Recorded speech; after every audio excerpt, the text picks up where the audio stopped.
welcome to the RMTV Women's Podcast. This is episode 87, and today we are joined by a new face. We are joined by Torin Lynch, who is a football freestyler. Torin, welcome to the channel. Hi, thanks guys. Thanks for having me. So I'm Torin Lynch. I'm a 18-year-old professional football freestyler. And so what I do is I travel around the world and I work with a lot of big brands and companies. And I do things like performances, events, campaigns, social media work, and anything along those lines. That's brilliant. Whereabouts in the US are you based? And sort of what's the current quarantine situation over there? Obviously, everyone will be familiar in the UK that watch this show what's going on over here, but it's interesting to see what's sort of going on all in the other different parts of the world. Yeah, definitely. I think quarantine's pretty similar here to like pretty much everywhere else in terms of, people wearing masks and public places being closed and that type of thing. But we definitely are a little less restricted than some places I know. I know some places in the world are on like a actual lockdown and you guys have some like restrictions maybe, or other people do, like you can't go outside for more than like an hour. But here nothing's locked in, so we're kind of just, like suggested to quarantine, so nothing's really legal. Yeah, but so there is still that kind of people going around and going outside probably more than they should be, but I think it's pretty similar for the most part. Are you having to queue outside supermarkets like we are, or can you just go straight in? They allow only a certain number of people, and I think it depends on the supermarket, but they allow only like 50 to 70 people, I think, at a time. Pretty crazy. I think that's a lot more people than we're allowed. It's basically like one person in, one person out for us at the minute. Yeah. Which is sometimes you're queuing for like 40 minutes to an hour just to like go and get some like bread and eggs, which is like frustrating, but something that you've got to do. You can't just like nip. You've got to go for a full shop. You can't just go in and get some like milk or whatever. You've got to commit like a solid amount of time to be able to go to the shop, get out, and then come back. It is crazy how it's all panned out, really. Yeah, that's insane. So more on like your freestyle stuff then. How did that come about? How did you get into that? Was it did you play like soccer growing up and then that's just something that sort of developed, or was that once you knew what it was you were like, oh, I really want to pursue that? So I did play football growing up. I started doing that and I thought I wanted to go professional with football and focus on that, but then when I was about 13, I think I saw a YouTube video of this woman doing tricks, like laying down on a school bus, doing tricks with the bottoms of her feet. Like the ball was, soul juggling on the bottom of her feet.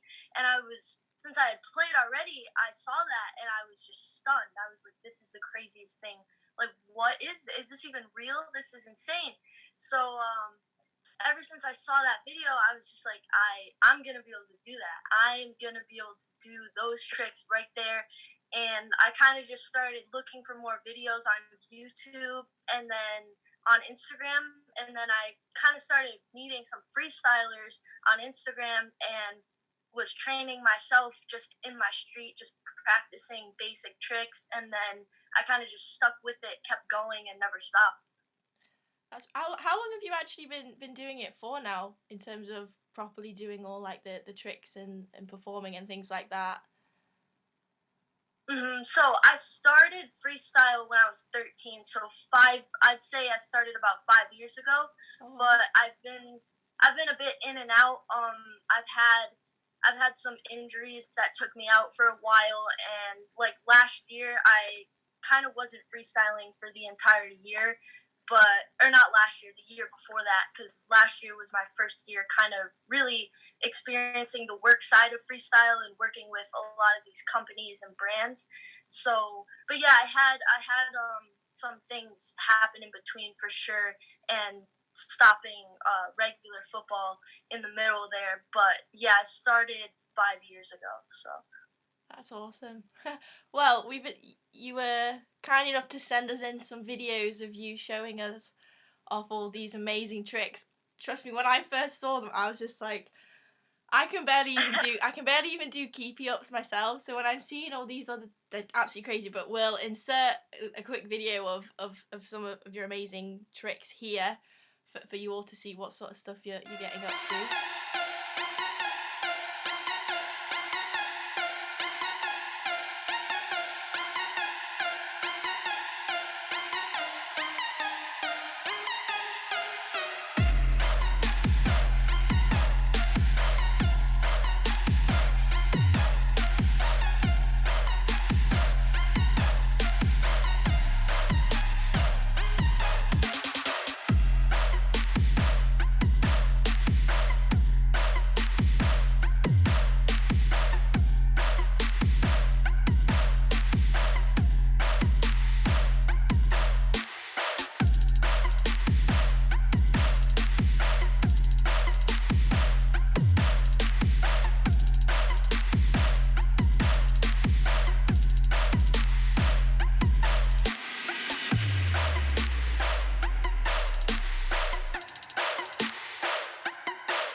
Yeah, just mind-blowing. Those videos are absolutely incredible. I genuinely couldn't, physically and sort of like the physics behind it, I just don't know how it all works.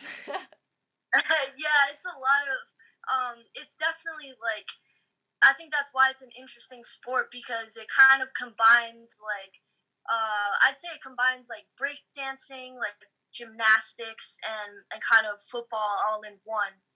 So it's not really, because people often think like, oh, it's with a football, so it must be really similar to football. But honestly, it's so different. And the only thing that it has in common with regular football is that it uses a football. But Yeah. besides that, it's completely different. It's just you. It's just the ball. You're free to do whatever you want, however you want, and it's all up to you. And yeah, so it's just you and the ball, and you get to choose everything you're doing. So, well, that's brilliant. It's cool. I remember because when you sent them through email last night, Amy texted me like straight away and was like, "How does she do that? How is that even possible?" And I was like, "Oh, I'll have a look at them." And watched them, and I was just like, yeah, I've got no answer for you. Like, I didn't even know what to even say about it. I was like, it's just amazing. Literally incredible. It's just loads of training, hours and hours. Like, it's definitely something I think is looked over a bit, because people don't understand really how much it takes to do what we do. Like, because you play football, you have coaches, you go to your training, you train once or twice a week for like an hour and a half, 2 hours. Yeah. Freestylers, we train every single day. Some train 5 days a week, some train 4, some train 7. So it really depends.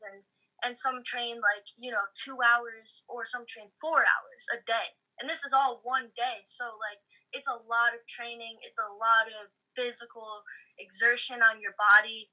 And there's just a lot that goes into it that people definitely don't realize. So yeah, well, you've traveled like all over the US performing and worked with some like big brands such as like Coca-Cola and that. What have like those experiences been like? Because as an 18-year-old, that must be like amazing to be able to work it with people like that. Oh yeah, it's been incredible. It's been a dream come true. I mean, ever since I started freestyle, that was what I wanted to do. That was what I dreamed of doing. Once I started, and once I knew like, okay, freestyle is my thing. Once I figured that out, I was like, okay, this is what I want to do. And when I saw, some of the bigger names in my sport going out and doing these things for these brands and these companies, and seeing that it's possible to make a living off of freestyle, I was like, okay, I have to do this. Like, this is what I love. This is what I want to do. And I have to make this happen. And those were just the experiences that I dreamed of. So to finally be able to, work with some brands like Coca-Cola, Nike, Premier League, Adidas. I mean, I've worked with a lot of big brands, and it's It's honestly incredible. Like, it just makes all the hard work and hours I spent by myself training just feel worth it. So That's awesome.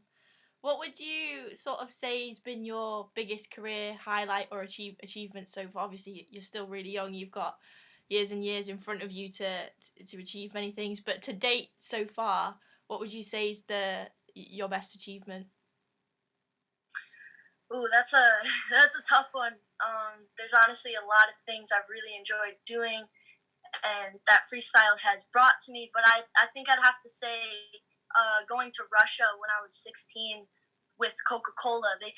Coca-Cola took me as an influencer, and they took five influencers from the US to go to Russia for Coca-Cola and bear the Mexican flag and kind of just do some little commercials in Russia for Coca-Cola. So that was probably the highlight of my career so far. Going to Russia was just like never anything I had thought I would do anytime soon. Like, Russia is so random, and yeah, so it was just like, it was crazy. And being, so young, being 16, being able to go and do something like that was just life changing for me. So For sure. Yeah, I think anyone traveling anywhere, and especially being able to do it, doing like the sport that you love, just makes it like 10 times better each time you go to like a new place, a new country, or a new city, or anything like that.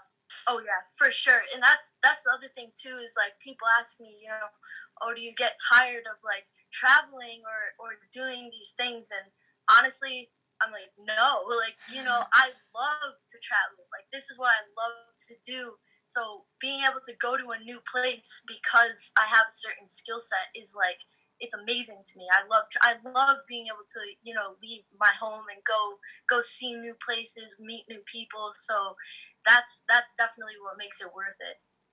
Yeah, 100%. So that's like obviously a big part of your life, but like, do you have any other hobbies or anything like that you really enjoy? Because obviously, if that takes up so much of your life and your day, is there anything that you think, oh, I just want to step away from that for like a moment and enjoy this thing instead? Mm-hmm. Yeah, so that's a good question. Actually, before I started freestyle, I've always been super athletic. So I just did kind of all sports. Like, I was always in the streets with like the boys in the neighborhood. I always hung out with the boys because I was super competitive, and I always wanted to get good at sports. So I was always playing every sport in the street. I used to skateboard, snowboard. Wow. I did pretty much everything. Yeah. So, but now freestyle takes up my whole life, so I can't really do those things anymore. But definitely when I have time, I like to do some random athletics for sure. What would you say to someone who was sort of on the edge of thinking of starting out a career in freestyle? What would you say is sort of like the starter steps to becoming a pro freestyler? Honestly, I would say just make sure this is what you love, because I don't see a point in doing anything that you don't love to do. I love to do this, so this is what I do, and I work, and that's what keeps me going every day, because I love this and I love everything that has to do with it and everything it's given me. So I would just say, if you're starting freestyle, make sure that you love freestyle, and if you don't, then find what you really love to do, because that's what you're going to be doing for the rest of your life. So you need to make sure you really want to do it. And I think I've had a lot of examples in my life of just people who are kind of unhappy doing what they do. I've seen a lot, just in my own family, seeing people I know that are just really unhappy at their jobs and stuff like that. So it's like, make sure you really want to do this. But if it's freestyle specifically, I'd say just keep training, keep going. Sometimes it gets really frustrating. It does, because especially being able to see all the other professionals, you want to do these things so bad. You're just like, oh, I want to get this trick, but it takes a lot of patience. It takes time.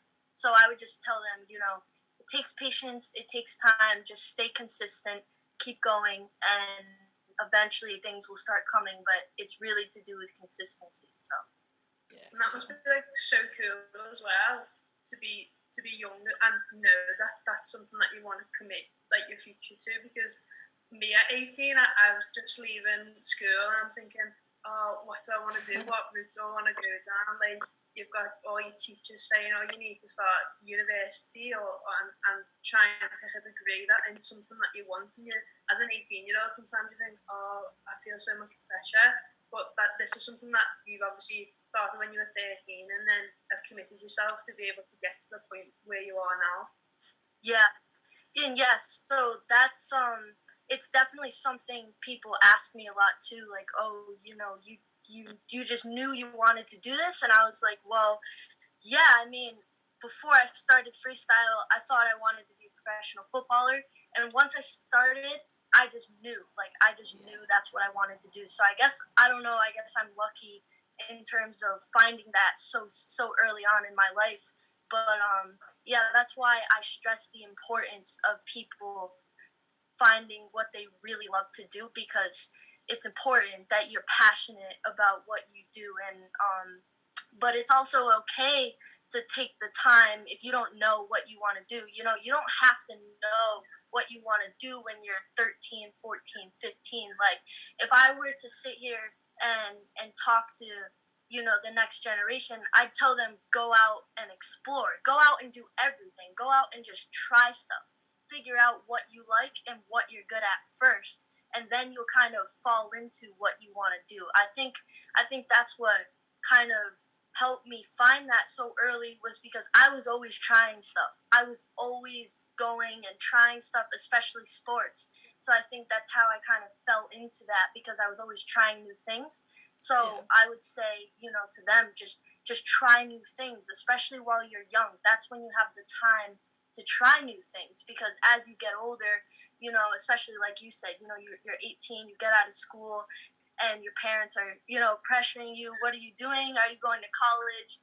This and that. So it's like, you know, I think society kind of pressures teenagers a little too much in that aspect, and I think they should be able to explore more. You know, that should be the time that kids get to go out and just figure out what they want to do, instead of being pressured to do something that they don't even know if they want to do it yet. So Yeah. I couldn't agree more. I don't think anyone really knows straight off the bat what they want to do. I think even now we're both just finished university. We're still a bit like, oh, what can we do? But I think you're 100% right in the sense that you're never gonna know if you like something if you never go and try it. Like, I've never tried freestyling before, but I could go and try it and completely be hooked on it. I doubt it, because I'm terrible at anything like that. But I think there is a sense of just going and trying things for sure. It's the way to work things out and sort of just try something new, do something different. It's always worth a go for sure. 100%. So we'll sort of tailor it off a little bit. What would you say are your aspirations for the future? Like, what are you working towards now, or what have you got your long-term plan set to?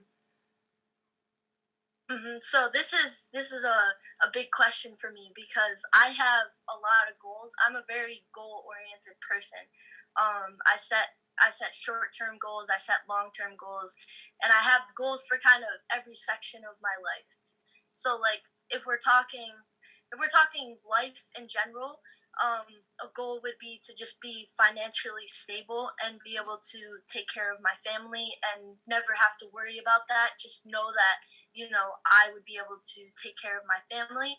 But if we're talking, like, you know, work, then or freestyle, like, for freestyle, I'd love to be world champion one day. I'd definitely like to get myself a title, and then I have a lot of goals in terms of the business side and how I want to level myself up as a business, as a brand.